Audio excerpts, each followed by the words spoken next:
1988 July 8 ഒരു കോരിച്ചൊരിയുന്ന മഴയിൽ പതിവിലും നേരത്തെ യാത്ര തുടങ്ങിയിരുന്നു ബാംഗ്ലൂർ കന്യാകുമാരി ഐലൻഡ് എക്സ്പ്രസ്. ഇടമുറിയാതെ പെയ്തിരുന്ന ആ മഴയാത്രക്കിടയിൽ പക്ഷേ ഐലൻഡ് എക്സ്പ്രസിനെ കാത്തിരുന്നത് വലിയൊരു അപകടമായിരുന്നു. കേരളം ഒരിക്കലും മറക്കാനിടയില്ലാത്ത പെരുമൺ ദുരന്തം. 105 മനുഷ്യജീവനുകൾ പൊലിഞ്ഞ പെരുമൺ തീവണ്ടി അപകടത്തിന്റെ 36ാം വാർഷികം പിന്നിടുന്ന ഈ വേളയിൽ പറയാൻ ഒരുപാട് കഥകൾ ഇനിയുമുണ്ട്. ആ ദുരന്തത്തിന്റെ ഓർമ്മകളിലേക്ക് 1988 ജൂലൈ 8 കേരളത്തിൽ ആരും മറക്കാനിടയില്ല.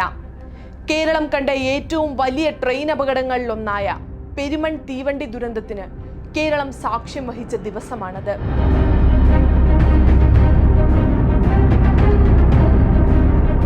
കൊല്ലം ജില്ലയിലെ പെരുന്നാടിനടുത്തുള്ള പെരുമൺ പാലത്തിൽ നിന്ന് ബാംഗ്ലൂർ കന്യാകുമാരി ഐലൻഡ് എക്സ്പ്രസ് പാളം തെറ്റി അഷ്ടമുടിക്കായലിലേക്ക് മറിയുകയായിരുന്നു. മണിക്കൂറിൽ 81 കിലോമീറ്റർ വേഗത്തിൽ പാഞ്ഞെത്തിയ ട്രെയിനിന്റെ എഞ്ചിൻ പെരുമൺ പാലം പിന്നിട്ട് നിമിഷങ്ങൾക്കുള്ളിൽ തന്നെ 14 ബോഗികൾ അഷ്ടമുടിക്കായലിലേക്ക് പതിച്ചു. ദുരന്തമുണ്ടാകുമ്പോൾ സമയം ഉച്ചയ്ക്ക് 12:30. നാടിനെ നടുക്കിയ ഈ ദുരന്തത്തിൽ 105 പേർക്കാണ് ജീവൻ നഷ്ടപ്പെട്ടത്. 200-ലധികം പേർക്ക് പരിക്കേറ്റു.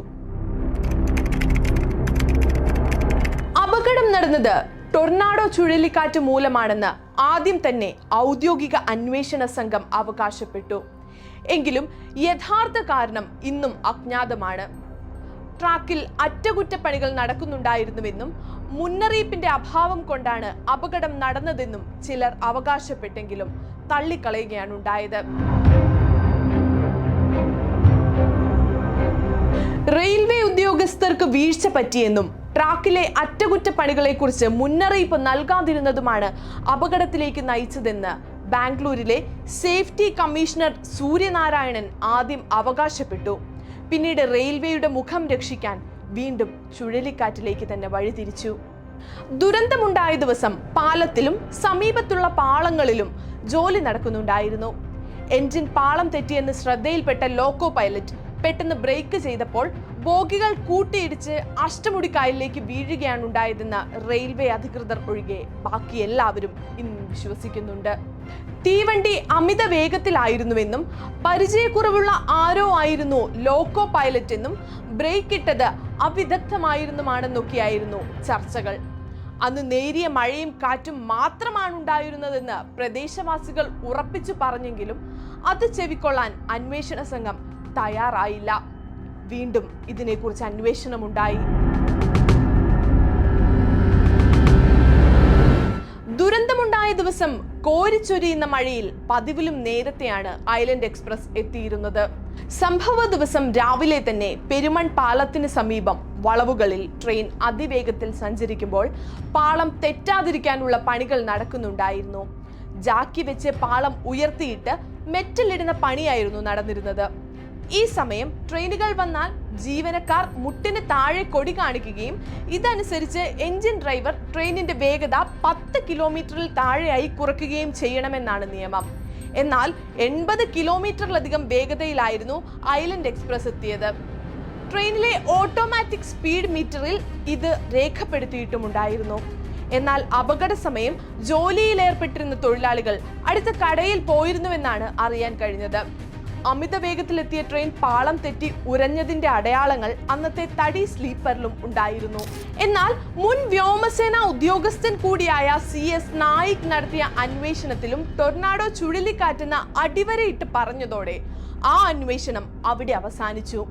പെരുമൺ ദുരന്തത്തെക്കുറിച്ചുള്ള അന്വേഷണ റിപ്പോർട്ട് പാർലമെന്റിൽ പോലും വെക്കേണ്ട എന്ന് തീരുമാനിച്ചതോടെ ഇത് തങ്ങൾക്കിടയിൽ തന്നെ ഒതുക്കി തീർക്കാൻ അന്ന് റെയിൽവേക്ക് കഴിഞ്ഞു. നാട്ടുകാരും സന്നദ്ധ സംഘടനകളും സ്വന്തം ജീവൻ പോലും പണയം വെച്ച് നടത്തിയ രക്ഷാപ്രവർത്തനങ്ങൾ കൊണ്ടാണ് അപകടത്തിൽപ്പെട്ട ഒട്ടേറെ പേരുടെ ജീവൻ രക്ഷിക്കാൻ അന്ന് കഴിഞ്ഞത്. അപകടത്തിൽപ്പെട്ട ബോഗികൾ ഉയർത്താനുള്ള റെയിൽവേയുടെ ശ്രമങ്ങൾ വേണ്ട പോലെ ഫലം കണ്ടില്ല. അപകടം കാണാൻ കൊല്ലത്തേക്കെത്തിയ ജനങ്ങൾ അന്ന് രക്ഷാപ്രവർത്തനങ്ങൾക്കുണ്ടാക്കിയ തടസ്സങ്ങൾ ചെറുതായിരുന്നില്ല. ദുരന്തം ആസ്വദിക്കാൻ വേണ്ടി മാത്രം ദൂരെ ദിക്കിൽ നിന്നും കൊല്ലത്ത് തമ്പടിച്ചവർ പെരുമണ്ണിൽ അന്ന് തടിച്ചുകൂടി. പിന്നീട് ശവശരീരങ്ങളുടെ ദുർഗന്ധം പരന്നു തുടങ്ങിയപ്പോൾ മാത്രമാണ് പതുക്കെ കാഴ്ചക്കാർ പിൻവാങ്ങിയത്. 5 ദിവസങ്ങൾ കഴിഞ്ഞിട്ടും വെള്ളത്തിൽ മുങ്ങിക്കിടന്നിരുന്ന ബോഗികളിൽ നിന്നും മൃതദേഹങ്ങൾ പുറത്തെടുക്കാൻ കഴിഞ്ഞിരുന്നില്ല. ആ ദുരന്തത്തോടൊപ്പം തന്നെ അറപ്പുളവാക്കുന്ന മറ്റൊരു സംഭവത്തിനു കൂടി അന്ന് കേരളം സാക്ഷ്യം വഹിച്ചു.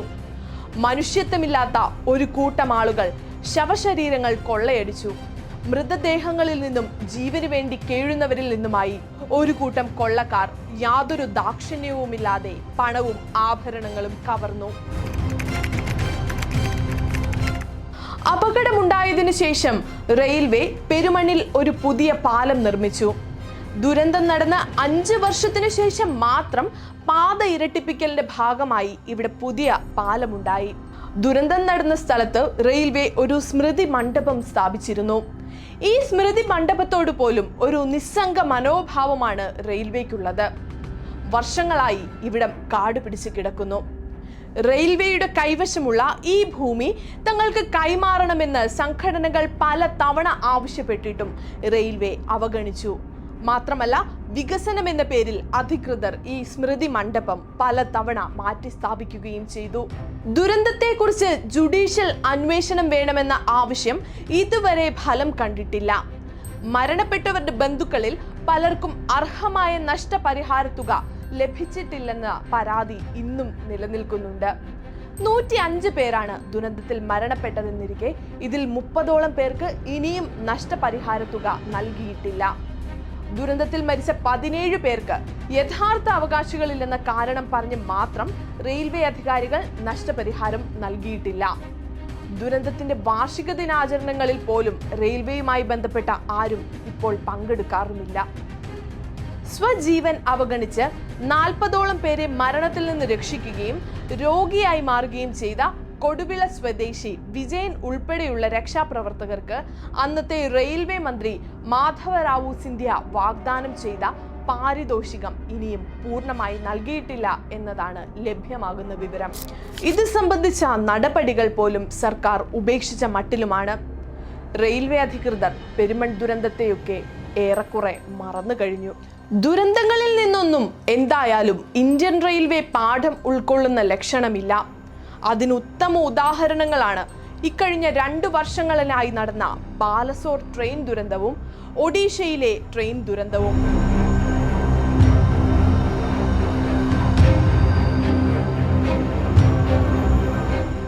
ലോകത്തിലെ തന്നെ ഏറ്റവും വലിയ റെയിൽവേ സംവിധാനമുള്ള രാജ്യങ്ങളിലൊന്നാണ് ഇന്ത്യ.